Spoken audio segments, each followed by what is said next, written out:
నేను లాస్ట్ షార్ట్‌లో చెప్పినట్టు మేమైతే గోవాలో క్రూజ్‌కైతే వెళ్ళినామనమాట. సో, నేను కూడా ఫస్ట్ టైమ్ అనమాట క్రూజ్ ఎక్కడం. ఎలా ఉంటదో ఏంటో అని చెప్పేసి అనుకున్నాను. సో, మేము ఎక్కబోయే క్రూజ్ అయితే ఇదే.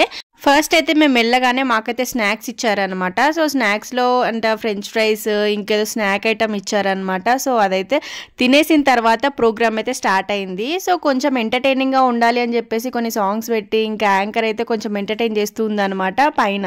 కొంచెం సేపు అయిన తర్వాత డిన్నర్ అయితే పెడతారు. సో, డిన్నర్‌లో కూడా చాలా వెరైటీసే ఉన్నాయి. సో, చపాతీ అని చెప్పేసి ఇంకా chicken manchuria, chicken curry, so చాలానే వెరైటీస్ ఉండే అనమాట. సో, ఇంకా మేమైతే డిన్నర్ కంప్లీట్ చేసేసుకొని మళ్ళీ పైకొచ్చినాము. పైకొచ్చిన తర్వాత అసలు ఎంత బాగుందో సముద్రంలో అసలు వ్యూ నైట్ టైం చాలా బాగుంది అనమాట. ఇక్కడ కొంచెం సేపు పిల్లలకి బోర్ కాకుండా కూడా వాళ్ళని కూడా సాంగ్స్ పెట్టి మంచిగా వాళ్ళని కూడా కొంచెం ఆడిపించారు. కొంచెం సేపు డ్యాన్స్ చేయించారు. కొంచెం ఎంటర్టైనింగ్గా ఉండాలి అని చెప్పేసి ఇంకా చిన్నపిల్లలు కూడా బాగా ఎంజాయ్ చేసారు అనమాట. ఇంకా లాస్ట్కి అయితే మళ్ళీ కపుల్స్ తోటి డ్యాన్స్ చేయించారు. సో, క్రూజ్లో అయితే ఇలా ఉంటుంది అనమాట. సో,